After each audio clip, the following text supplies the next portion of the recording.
sa ulo ng mga humahataw na balita. Hataw Balita.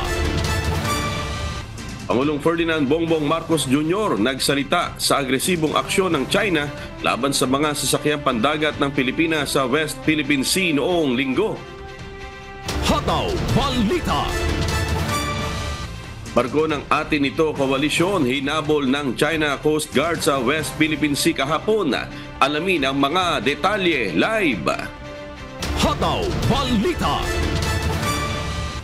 Nawawalang pasahero ng bumagsak na Piper plane sa San Mariano, Isabela, natagpo ang patay. Hataw Balita. Senate President Juan Miguel Mig Zubiri sinabing raratipikahan na ng Kongreso ang 2024 proposed national budget ngayong Lunes. Hataw Balita. At rollback sa presyo ng mga produktong petrolyo inaasahang ipatutupad bukas. Hataw Balita. Una sa ating mga humahataw na balita. Mariing tinanggihan ng China ang House Resolution na inihain sa Kamara na kumukondena sa aksyon nito sa West Philippine Sea o WPS. Sa isang pahayag, sinabi ni China Foreign Ministry spokesperson Wang Wenbin na walang batayan, nagre-representa ng mali at sinisiraan ang reputasyon ng China ng naturang House Resolution. Araw ng Miyerkules, December 6, inadapt sa plenaryo ng Kamara ang House Resolution number 1494. Consolidation nito ng 6 na resolusyon na may pare-parehong issue ang kondinahin ng China sa mga iligal na aktibidad at incursions dito sa West Philippine Sea. Nakapaloob din dito ang paghikayat sa Philippine government na gumawa ng kinakailangang hakbang upang pangalagaan ang sovereign rights ng bansa at jurisdiksyon ng Pilipinas sa Exclusive Economic Zone o EEZ. Patay naman sa pahayag ni House Speaker Martin Romualdez, kumited ang Kamara na gawin ang lahat ng makakaya upang protektahan ang ating karapatan sa West Philippine Sea. Buuri na suporta nito para sa Puwersa at Coast Guard ng Pilipinas na nagpapatrolya sa EEZ. Hataw Balita. Binigyang diin ni Pangulong Ferdinand Bongbong Marcos Jr. ang pagiging matatag ng bansa sa harap ng mga agresibong aksyon ng China laban sa mga sasakyang pandagat ng Pilipinas sa West Philippine Sea noong linggo. Sa pahayag ng Pangulo sa kanyang official X account na dating Twitter, sinabi nito na ang panggugulo at provokasyon na isinagawa ng China Coast Guard at kanilang Chinese Maritime Militia laban sa ating mga sasakyang pandagat at personnel noong weekend ay lalo pa umanong nagpapatibay sa determinasyon ng bansa na ipagtanggol at protektahan ang kasarinlan, sovereign rights at jurisdiksyon ng ating bansa sa pinag-aagawang teritoryo. Ginamitan ng water cannon at binangga ng mga barko ng China, mga barko ng Philippine Coast Guard na nasa isang pangkaraniwang misyon patungong BRP Sierra Madre sa Ayungin Shoal. Sa gitna ng pangyayari, sinabi ni Marcos na siya ay nasa patuloy na pakikipag-ugnayan sa pambansang seguridad at liderato sa depensa at ipinag-utos din sa mga uniformadong tauhan na isakatuparan ang kanilang misyon na isinaalang-alang ang kaligtasan at patuloy na itaguyod ang kanilang layunin. Ayon sa Pangulo, ang iligal na presensya sa ating karagatan at mapanganib na mga aksyon laban sa ating mamamayan ay isang malinaw at hayagang paglabag sa pandaigdigang batas at sa alintuning nakabatay sa mga patakaran ng pandaigdigang lipunan. Sa huli, nagtapos ang kanyang mensahe sa pagsaludo, taos-pusong pasasalamat at suporta sa sandatahang lakas ng Pilipinas. Hataw Balita. Nananawagan na kahapon, December 10, si Senate President Juan Miguel Mig Zubiri kay Pangulong Ferdinand Bongbong Marcos Jr. na pabalikin ang Chinese Ambassador na si Huang Zilian pabalik sa China. Sa gitna ito ng sunod-sunod na paggamit ng water cannon ng mga barko ng China laban sa mga sasakyang pandagat ng Pilipinas na nasa isang resupply mission patungo sa BRP Sierra Madre sa Ayungin Shoal. Partikular ang mga nangyaring insidente nitong Sabado at Linggo, December 9 at 10. Sa isang pahayag, ginihikayat ni Senate President si Pangulong Marcos na pauwiin na ang kasalukuyang Chinese Ambassador dahil wala umano siyang ginawang hakbang para ma-address ang patuloy na pag-atake ng kanyang gobyerno sa ating mga tropa at mamamayan. Maring kinundinaan ng senador ang pinakabagong atake ng mga barko ng China sa mga sasakyang pandagat ng gobyernong Pilipino sa West Philippine Sea. Samantala, binigyang diin naman ni Senator Joel Villanueva na walang karapatan ng China na gamitin ang water cannon at gawin ang mga peligrosong aksyon ito para harangin ang humanitarian missions ng bansa o labanan ang mga sasakyang pandagat ng Pilipinas. Nananawagan ng senador sa China na sumunod sa mga batas ng pandaigdigang lipunan at itigil ang panghihimasok sa exclusive economic zone ng Pilipinas dahil hindi anya magbabago ang katotohanan na ang pinaglalaban ng teritoryo ay sa Pilipino kahit gumawa ng iba't ibang aksyon o harangin pa ito ng China. Hataw Balita. Nakaranas ng pangharas ng China Coast Guard vessel ang barko ng atin ito koalisyon matapos habulin sa West Philippine Sea kahapon. At mula sa West Philippine Sea, si Andy Pagayona, humahataw live.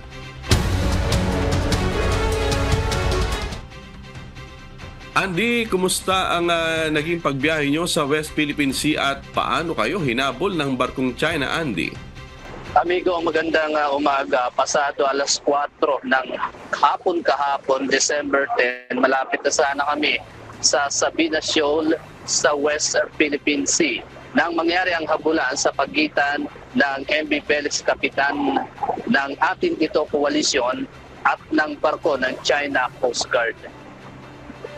Nakaranas ng panghaharas ang barko ng atin ito koalisyon mula sa barko ng China Coast Guard kahapon sa West Philippine Sea.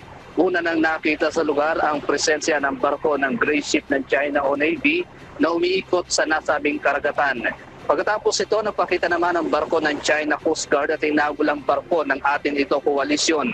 Nagsagawa ng shadowing ang barko ng China sa MV Kapitan Felix Oca at sinubukan namang pigilan ang barko ng Pilipinas na BR Melchor Aquino kung saan nakasakay ang mga media na sumama sa civilian caravan.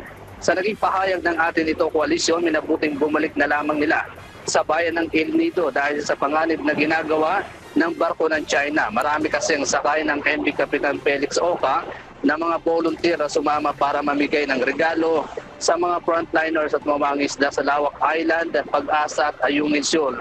Amigo, sa ngayon wala pang pahayag ang atin ito koalisyon kung kailan itutuloy ang civilian caravan para ituloy ang planong pamimigay ng goods at mga packages para sa mga kababayang fisher folk sa nasabing karagatan. Amigo, sa ngayon moving tayo. Sinusundan natin ang MV Felix Kapitan Oca patungo sa bayan ng El Nido. Hindi lang natin alam kung anong oras tayo makararating sa bayan ng El Nido.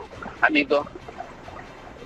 Andy, papaano mo ikukumpara itong pagsama mo ngayon doon sa mga naging una mong pagsama sa resupply mission?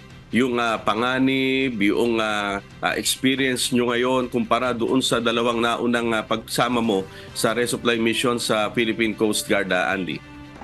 Amigo, sa ngayon medyo masasabi ko na mapanganib dahil ang kasama mga civilian o yung mga volunteer. Di lang natin tiyak kung may mga kasamang mga teenager doon sa atin dito koalisyon, doon sa barko nila. Kaya binabuti na rin ng kapitan ng barko.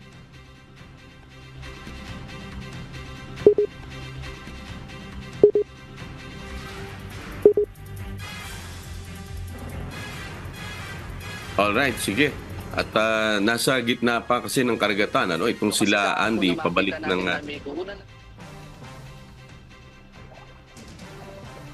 Okay, go ahead Andy, kung narinig mo na ako ng malinaw.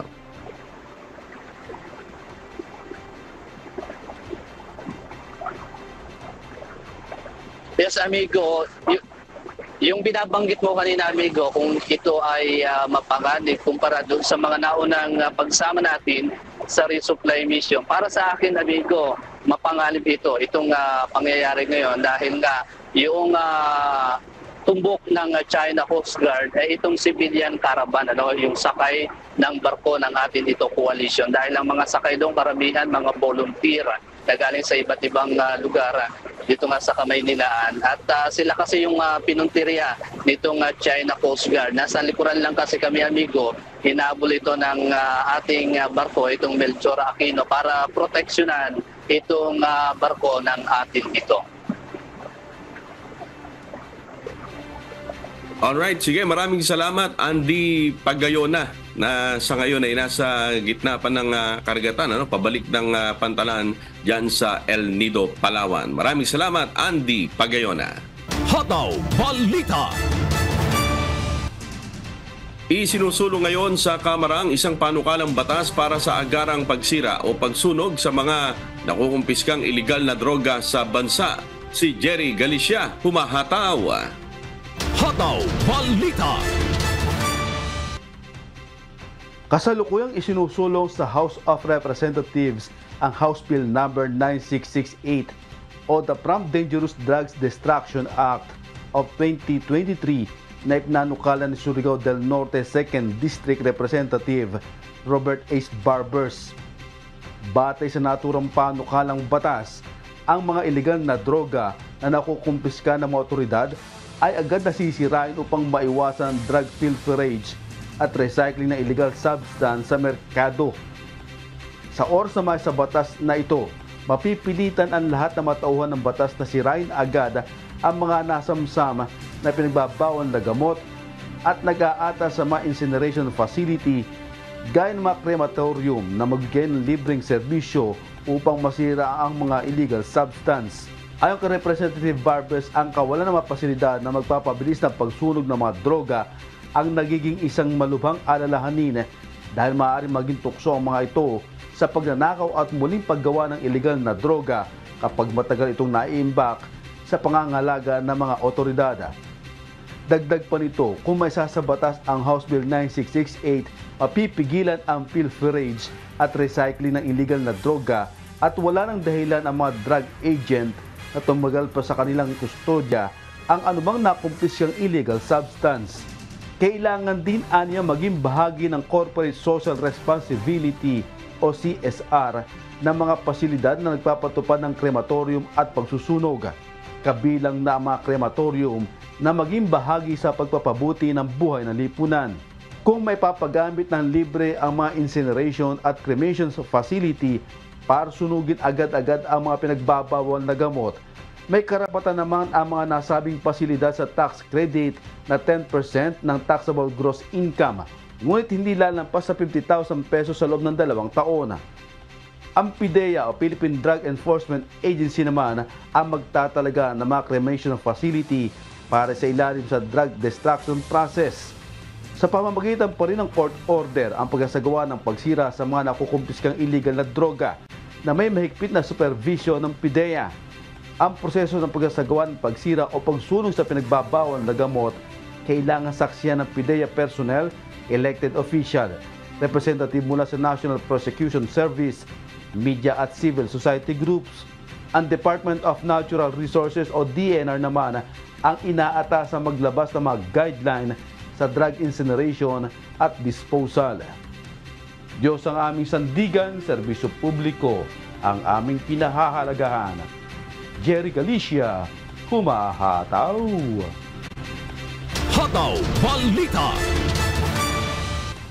Patuloy na tinatrabaho ng Department of Foreign Affairs ang pagpapalaya sa 17 Filipino seaman na sakay ng hinijack na barko ng Houthi rebels sa Red Sea.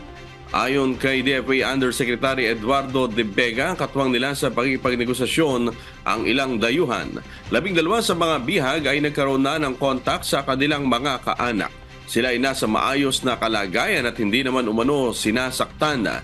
Maasang DFA na magtatagumpay sila sa pagpapalaya sa 17 tripulanteng Pilipino bago ang long holiday. Pakinggan natin ang pahayag ni DFA Undersecretary Eduardo De Vega.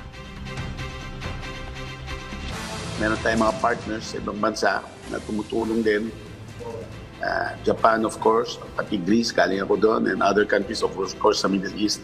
Ang gusto nila, quiet lang tayo habang gumagalaw para mapalaya na.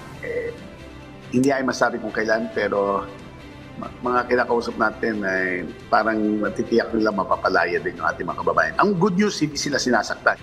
Unti-unti na silang nagkakaroon ng contact with the families. Sinabi ng Houthi rebels sa ating mga contacts na matatawagan nila, makukontak ng mga yung mga seafarers yung mga pamilya nila. At totoo naman, one by one nakakakontak para bigyan ng kumpiyansa naman yung kanilang mga kamag-anak na buhay sila. Hataw Balita. Hinimok ni Senator Amy Marcos si Department of Agriculture Secretary Francisco Chu Laurel Jr.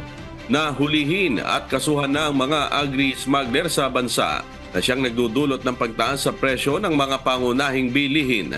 Ayon sa Senadora, kailangan na ng pamahalaan na mag-file na kaagad ng mga kaso laban sa mga nagpapasok ng ilegal na produkto sa sektor ng agrikultura. Ipinagtataka rin niya na tila legal importers din ang mga smuggler kung saan sila pa nagdedeklara ng kakulangan sa mga pangunahing produkto. Hindi naman nito binibigyan ng pangalan ng kanyang mga sinasabing individual. Pakinggan natin ang pahayag ni Senator Amy Marcos. Yung number one talaga, hulihin yung mga smuggler. Tigilan na yung mga photo-op at saka yung pagre-raid ng mga legal.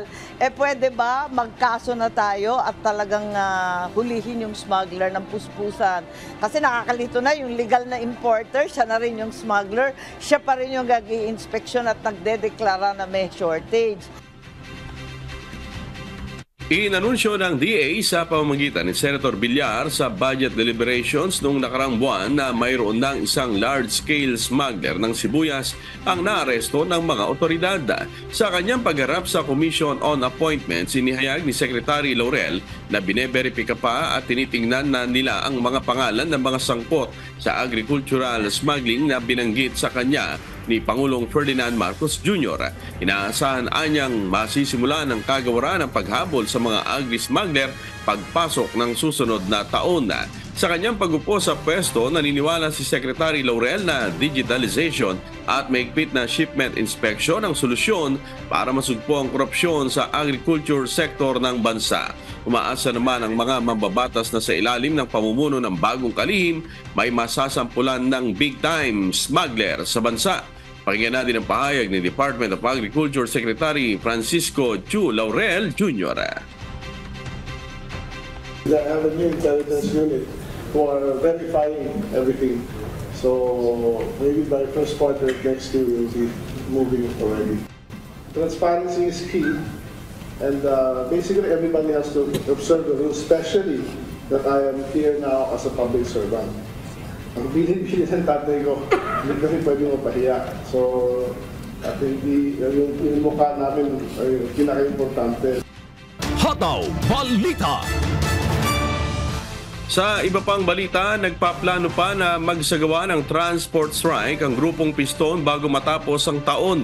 Kasunod ito ng pahayag ng Department of Transportation o DOTR na wala na silang plano na palawigin pa ang deadline ng franchise consolidation para sa Public Utility Vehicle Modernization Program sa December 31.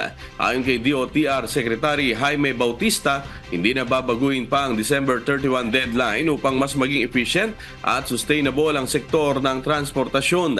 Hinikayat ng kalihim ang lahat ng mga driver at operators na magpunta na sa LTFRB at mag-apply upang makapasok sa transport cooperatives. Ayon sa DOTR, tatanggapin ang lahat ng aplikasyon ng franchise consolidation hanggang sa December 30 ng alas 5 ng hapon.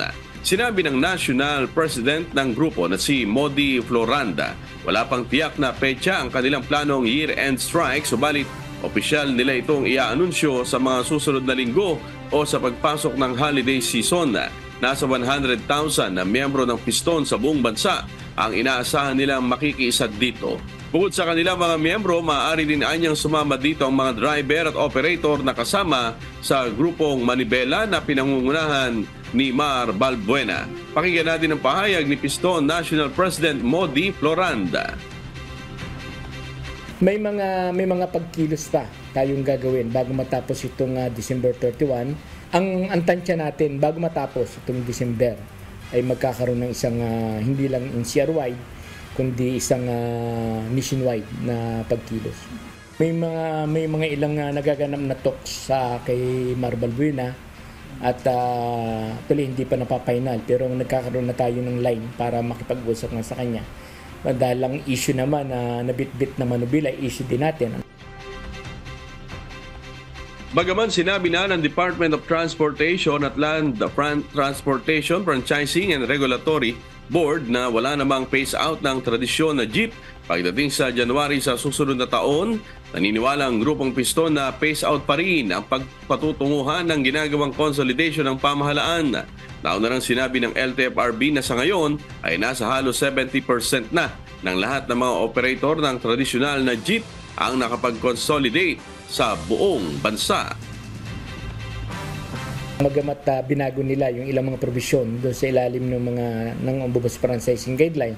Pero pag tinignan mo, dulo pa rin, peace out pa rin eh. Yung iba nakalagwit na yung wire sa loob ng mga modern. Sira na rin ng mga bangko. At nakikita natin sa mga social media yung mga umuusok at saka tumataob. Ano? Kaya sabi natin ay hindi ang batayan ng pagmumodernize, yung umangkat ka ng umangkat ng mga sasakyan sa ibayong dagat, kundi pa unlarin mo yung sarili mong industriya. Hataw Balita. Samantala, natagpuan na ng mga otoridad ang nawawalang pasahero ng bumagsak na eroplano sa San Mariano, Isabela. Sa kasamang palad, wala na itong buhay. Mula sa Baguio City, si Grace Flores sumahataw live.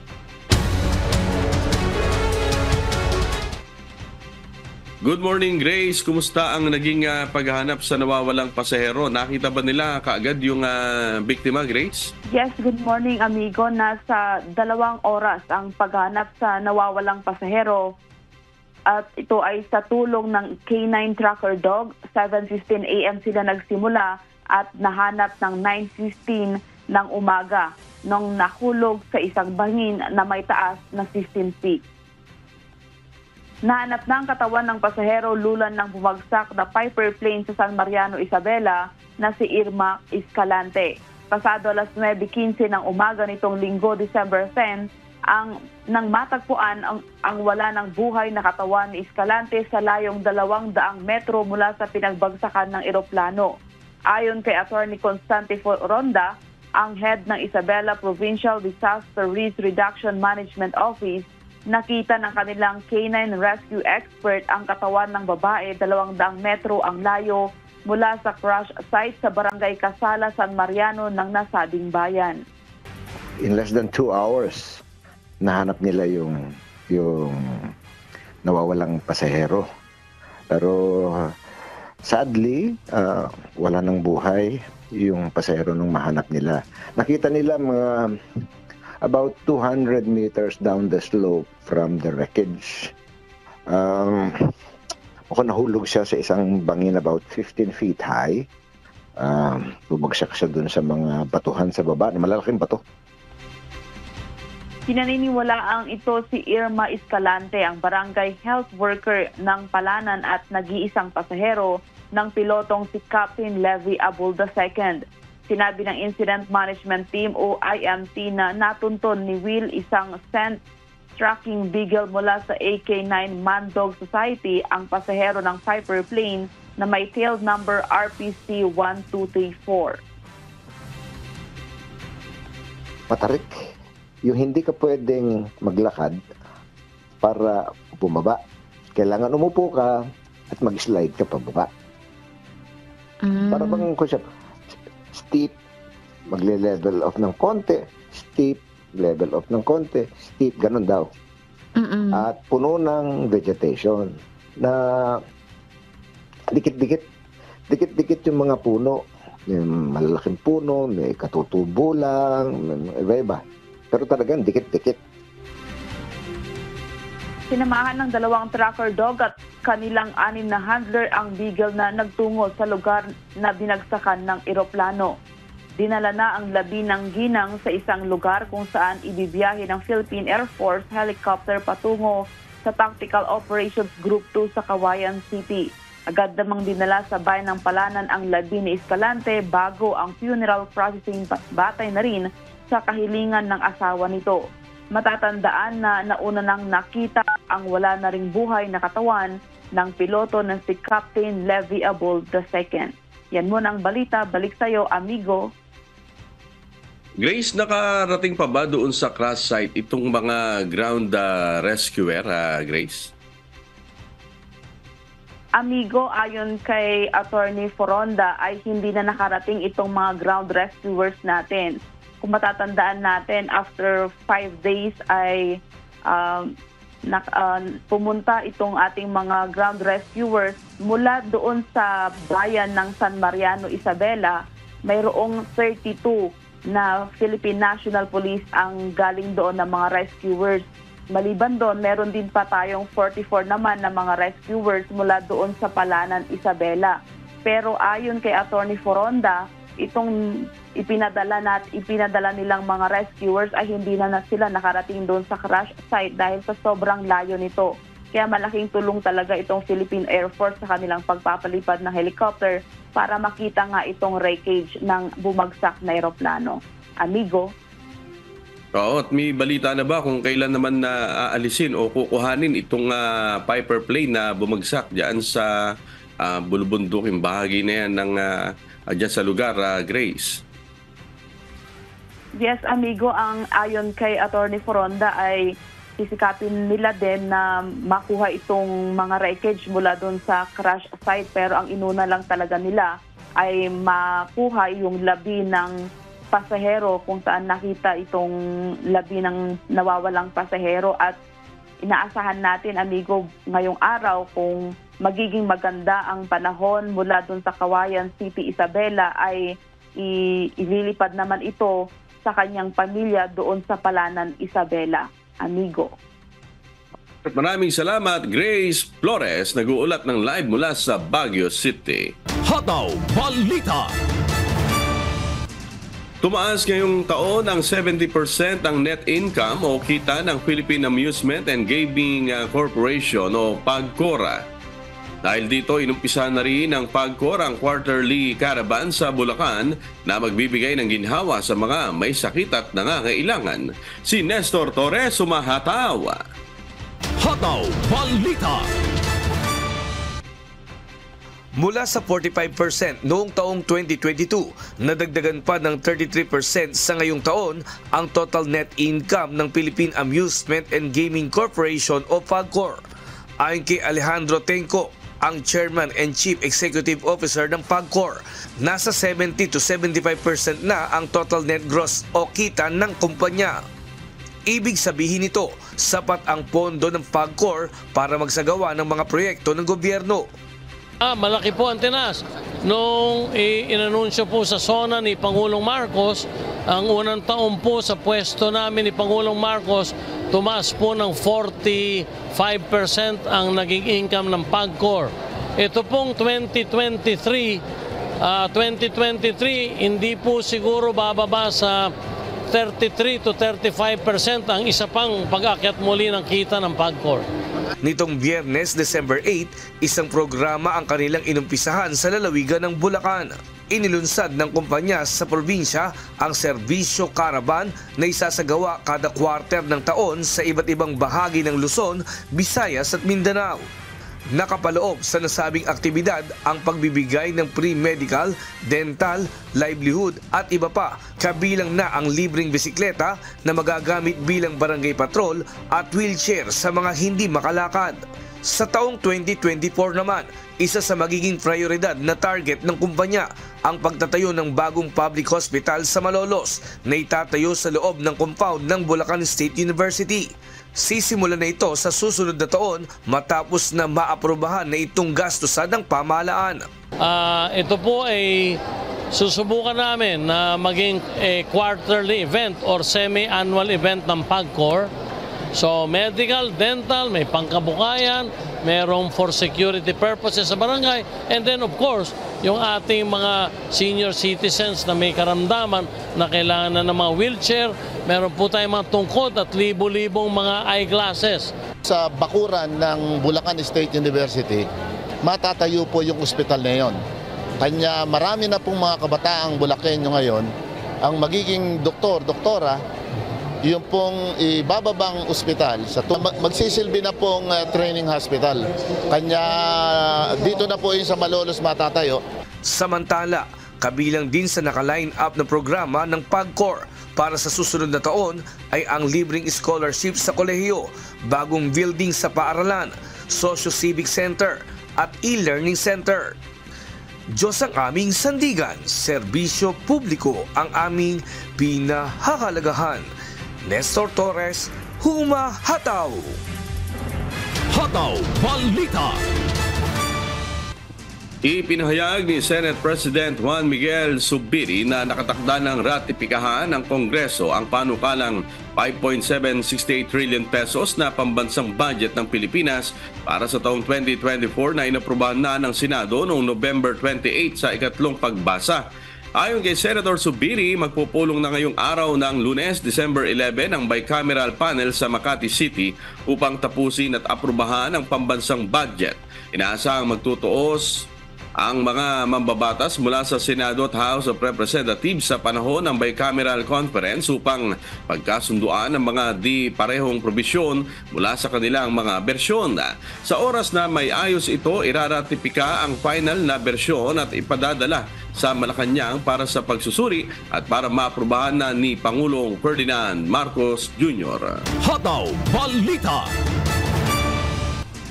Iniulat nitong Biyernes, December 8 ng Department of Agriculture o DA ang inilunsad na kauna-unahang Agricultural Machinery Design and Prototyping Center sa bansa na layuning magbigay ng abot-kaya at lokal na gawang kagamitan para sa ating mga magsasaka. May lawak na ang nasabing pasilidad ay may lawak na 2,000 square meter na matatagpuan sa Philippine Center for Post-Harvest Development and Mechanization o PhilMec sa Muñoz, Nueva Ecija. Naniniwala si Secretary Laurel na ang naturang state-of-the-art na pasilidad na nagkakahalaga ng milyong-milyong piso ay maaaring magbago sa pananaw sa produksyon ng kagamitang pang-agrikultura at sa mataas na antas ng engineering design at simulation software. Sinabi ni Chu Laurel na ang modernong pasilidad ay magsisilbing pook para sa mga local manufacturer, agricultural engineers at mga mananaliksik mula sa mga institusyon tulad ng state colleges at universities upang maisali ng kanilang malikhaing ideya sa napakahalagang makinarya, teknolohiya at kagamitan para sa agrikultura. Ang Korea Institute for Development Strategy at ang Korea Agricultural Machinery Industry Cooperative ay nagbigay suporta rin sa proyektong ito. Hataw Balita. Oy, meron ho tayong good news sa ating mga kaibigan na motorista. Dahil posibleng may ipatupad na panibagong bawas o rollback sa presyo ng mga produktong petrolyo ang mga kumpanya ng langis bukas, araw po ng Martes, December 12.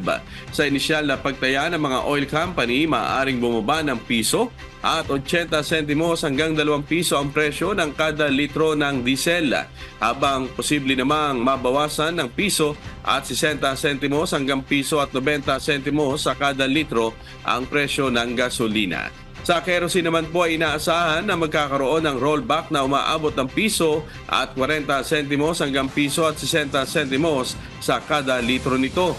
Ngayong araw po posibleng i-anunsyo ng mga kumpanya ng langis ang final price adjustment na ipatutupad bukas.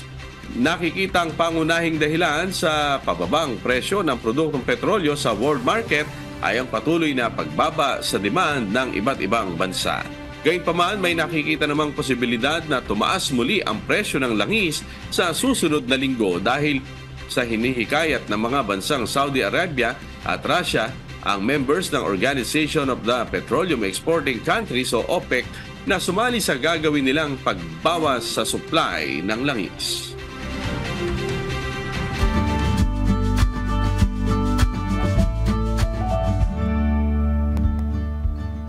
Alamin ang magiging lagay ng panahon sa iba't ibang bahagi ng bansa ngayong araw ng Lunes. Panoorin po natin ang update mula sa Philippine Weather Bureau Pag-asa. Mainit at malinsangang panahon pa rin po ang iiral sa malaking bahagi po ng ating bansa. Dulot po yan ng easterlies o yung mainit na hangin galing sa Pacific. At kung mapapansin po niyo sa ating latest satellite animation, kakaunti lamang yung mga mararanasan ng mga pag-ulan, more on mga localized thunderstorms lamang. Ito po mga kulay dilaw at kulay pula.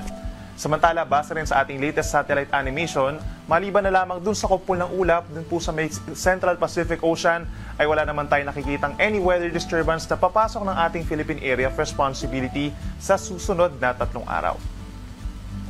Dahil po sa easterlies, asahan ng mainit na panahon sa malaking bahagi po ng Luzon na sinasamahan lamang po ng bahagyang maulap na kalangitan dito sa may eastern portions, sa may Cagayan Valley, Aurora, Quezon, Bicol Region, habang fair weather conditions or madalas maaraw in many areas of Luzon kabilang po ang Metro Manila. Halos katulad ng weather conditions as yesterday Sunday, meron lamang mga isolated rain showers or thunderstorms lalo na sa may eastern side at asahan pagsapit ng tanghali ang mainit at malinsangan na panahon. Possible po hanggang 33 degrees Celsius na air temperature dito po sa may Tuguegarao sa Cagayan, Isabela, maging dito sa may Metro Manila at malaking bahagi po ng Palawan. Sa ating mga kababayan po sa Visayas, asahan din yung halos katulad ng weather conditions as yesterday, bahagyang maulap at minsang maaraw ang kalangitan lalo na sa may central and western portions of Visayas, partly cloudy skies most of the time dito sa may eastern portions at sasamahan din po yan ng possible na mainit na panahon hanggang 32 degrees Celsius, kagaya na lamang dito sa may Metro Cebu and Tacloban City. Posible din po yung mga pulupulong ulan dulot lamang ng easterlies and localized thunderstorms lalo na sa may northern Samar at sa eastern Samar. Sa ating mga kababayan po sa Mindanao, umaga pa lamang posible ng ulanin ang bahagi po ng Basilan, Sulu, and Tawi-Tawi pero wala po itong kinalaman sa anumang weather disturbance habang magiging bahagyang maulap at madalas maaraw sa malaking bahagi po ng Mindanao umaga hanggang tanghali. Pagsapit po ng tanghali, pinakamaiinit dito sa may southern portions of Mindanao kabilang ng Zamboanga City, Cotabato, Jensan, and Davao City hanggang 34 degrees Celsius. Then pagsapit po ng hapon hanggang sa gabi, ilang lugar ang magkakaroon ng mga paulan lalo na ang bahagi ng Caraga Region, Davao Region at lalawigan ng Bukidnon. Para sa mga naglalayag nating kababayan, wala tayong nakataas na gale warning dahil hindi po nakakaapekto sa ngayon ang northeast monsoon or amihan pa. Pero simula po bukas ng hapon, magkakaroon tayo ng panibagong bugso ng northeast monsoon na siya magsisimula dito sa may extreme northern Luzon. At pagsapit ng Wednesday and Thursday is possible po na magiging maalon na muli dito sa malaking baybayin po ng northern Luzon at affected na rin po ang silangang baybayin ng central, southern Luzon and Visayas. Ang araw ay sisikat 6:11 ng umaga mamaya at maagang lulubog pa rin 5:28 ng hapon. At napanood po natin ang update mula kay Pag-asa weather specialist Denison Estareja. Tandaan sa bawat araw na ating nasisilayan, tayo magpasalamat sa Diyos na may lalang. Hataw Balita. Samantala, ibinaba na ng Philippine Institute of Volcanology and Seismology o PBOC sa Alert Level 2 ang status ng Bulkang Mayon sa Albay. Si Brian Baldarahe humahataw. Hataw Balita. Dahil sa pagbaba ng mga parametro ng aktibidad ng Bulkan Mayon sa Albay, tuluyan ng ibinaba ng Philippine Institute of Volcanology and Seismology o PHIVOLCS ang alert status ng Mayon mula sa Alert Level 3, ngayon ay nasa Alert Level 2 status na lamang ito. Ibig sabihin, mula sa estado ng mataas na banta ng pagsabog, ngayon ay nasa moderate unrest na lamang ito. Ayon kasi sa PHIVOLCS, mas kumaunti na ang magma na umaakyat sa crater ng bulkan. Bumaba na rin ang sulfur gas na inilalabas nito mula 4,576 tons kada araw, ngayon ay nasa 859 na tonelada na lamang kada araw ang inilalabas ng Bulkan Mayon simula August 15 hanggang December 7. Ayon pa sa ahensya, ang pagbaba ng sulfur gas na inilalabas ng Mayon ay nagpapakita lamang ng mas kaunti na ang naka-expose na lava sa crater at dalisdis ng bulkan. Pero sa kabila nito, nagpaalala pa rin ang PHIVOLCS sa publiko na hindi ibig sabihin ng pagbaba ng alert status ng Mayon ay natapos na ang pag-aalburuto nito. Mahigpit pa rin na binababalaan nito ang mga residente sa paligid ng bulkan na huwag papasok sa 6-kilometer Permanent Danger Zone o PDZ ng Mayon dahil sa mga banta ng mga rockfall at mga landslide. Samantala, dahil sa pagbaba ng alert status ng Mayon, ibinaba na rin ng Office of Civil Defense o OCD-5 ang alert status ng emergency operation nito sa bulkan. Mula red alert status, ngayon ay nasa blue alert status na lamang ito. Ibig sabihin, mababawasan na ng 50% ang mga standby manpower ng ahensya sa mga emergency operation center nito. Sa kabila nito, pinapayuhan pa rin ang mga local disaster risk reduction and management offices na mahigpit pa rin i-monitor ang sitwasyon sa paligid ng Bulkan Mayon dahil sa patuloy pa rin mga aktibidad nito. Diyos ang aming sandigan, serbisyo publiko ang aming pinahahalagahan. Brian Baldarahe, humahataw.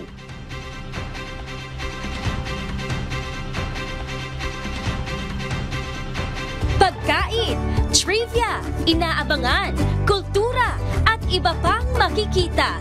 Patikim Probinsya.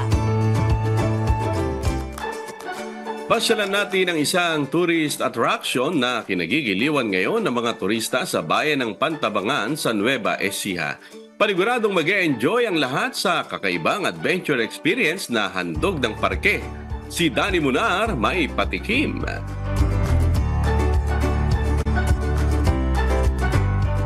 Daang-daang turista mula sa iba't ibang lugar ang dumayo at nakaranas ng kakaibang adventure experience sa bayan ng Pantabangan sa Nueva Ecija neto lamang Biyernes, December 8. Sa halagang 300 piso, mag-e-enjoy ka ng sumakay at ilibot ng Dino Park Jeep sa higit 4 na hektaryang lupain para makita ang iba't ibang tanawing ipinagmamalaki ng George Point Dino Park. Kung trip mo namang maglakad, maaari mo ring pasukin ang malagubat na bahagi ng Dino Park upang bisitahin ang iba't ibang uri ng dinosaurs at magpakuha ng litrato kasama ang buong pamilya. Natutuwa po, sa una po natakot sila, pero nung nahawakan na po nila, hindi na po sila natatakot. Madagdagan pa po sana yung mga dinosaurs para mas madami pa po makita yung mga pupunta dito. Sa affordable price na 2,900 hanggang 8,000 pesos, maaari ring mag-stay at mag-overnight ang buong pamilya, mag-partner o magtropa sa kakaibang disenyo ng mga bahay at kwarto na ginawa mula sa ibang bansa, habang sinisilayan ang nagagandahang tanawin sa lawa ng Pantabangan at Sierra Madre Mountain. Unexpected na merong mga ganitong views sa Nueva Ecija. Nakaka-proud kasi bihira yung mga ganito sa area natin. Sana mag-improve pa siya tapos suportahan ng maraming tao kasi magandang economy. Meron ding swimming pool kung saan maaari magbanding ang buong barkada at pamilya habang nilalasap ang malamig na simoy ng hangin. Patuloy naman ang sinasagawang development sa lugar bilang paghahanda sa inaasahang pagdagsa ng mga turista sa papalapit na long holiday season. Diyos ang aming sandigan, serbisyo publiko ang aming pinahahalagahan. Danny Munar, humahataw!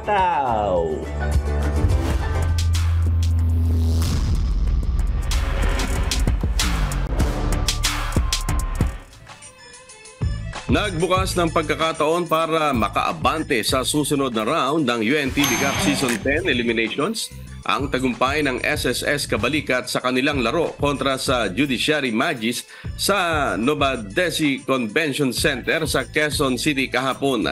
Ang DA Food Masters naman patuloy na umaarangkada matapos talunin ng PNP responders sa kanilang pang-apat na panalo. Samantala, nagwagi rin ng Senate Defenders na tumapos sa kanilang losing streak matapos magtagumpay laban sa DFA emissaries. Si Bernard Dadis humahataw.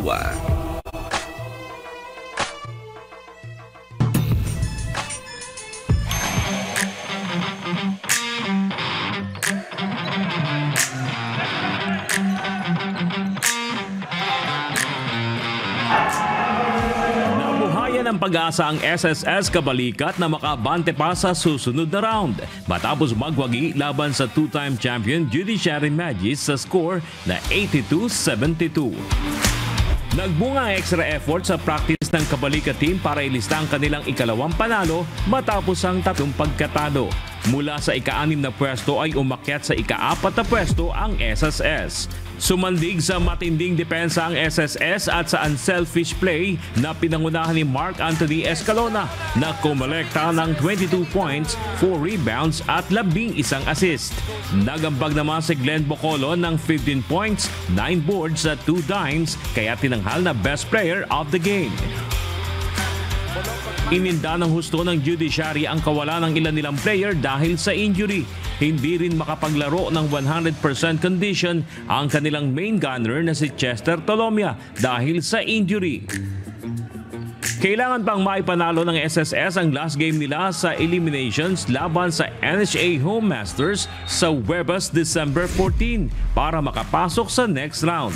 Ang Judiciary naman nakalasap ng ikatlong sunod na pagkatalo ay naharap na rin sa must-win situation sa kanilang next game laban sa undefeated Ombudsman Grapbusters sa January 7.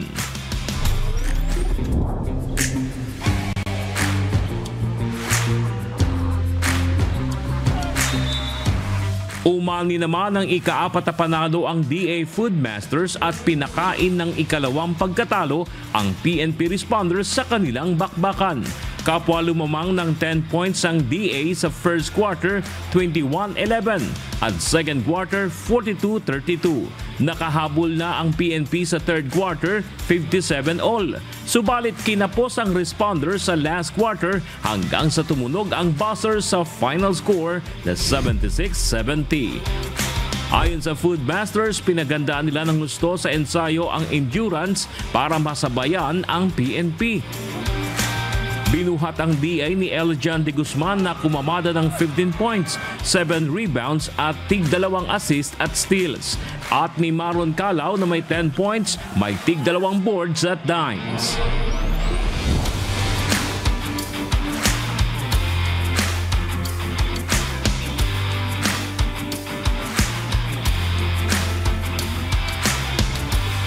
Samantala, tinapos na ng Senate Defenders ang kanilang third losing streak matapos magwagi sa DFA emissaries na nagtapos sa score na 83-77. First quarter, mainit ang opensa ng DFA at umabante ng 10 points, 24-14. Kontrolado pa rin nila sa second quarter, subalit nakadikit na ang Senate, 41-39. Pagpasok ng second half, naka-bounce back ang Defenders para i-deny ang DFA sa kanilang unang panalo sana sa liga. Best player of the game si Gary Sevilla na may 24 points, tig-1 rebound at assist. Dahil sa panalo, nananatili pa rin ang chance ng Defenders na ngayon ay nasa ika-5 pwesto para umabante sa next round. Bernard Daddy, UNTV News and Rescue. Diyos ang aming sandigan, serbisyo publiko ang aming pinahalagahan.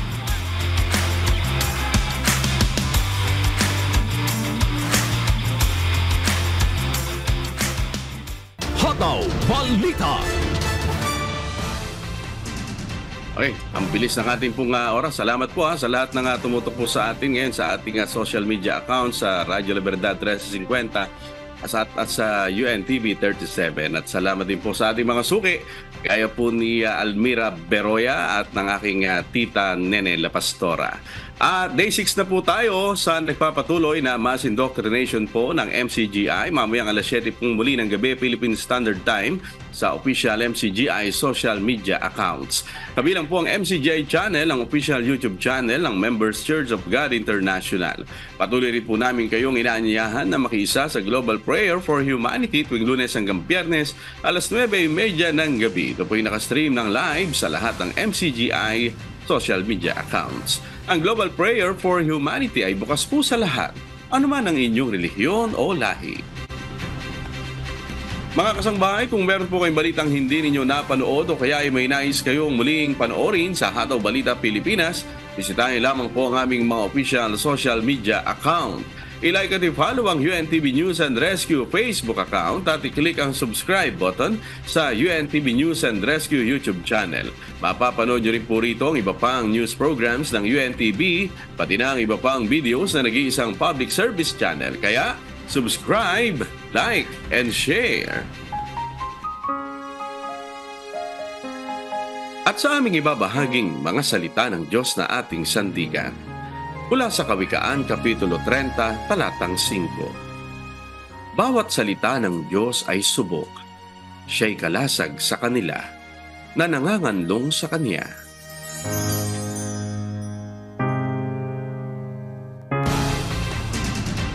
At yan po ang mga humahataw na balita ngayong umaga ng Lunes, 11 sa buwan ng Disyembre 2023. Sa ngalan po ng lahat ng bumubuo ng UNTV News and Rescue at ng UNTV Radyo Libertad 1350, ng ating mga correspondent mula Luzon, Visayas at Mindanao. Ako po ang inyong amigo, Sherwin Kulubong. At dito sa UNTV at UNTV Radyo Libertad 1350, Diyos ang aming sandigan.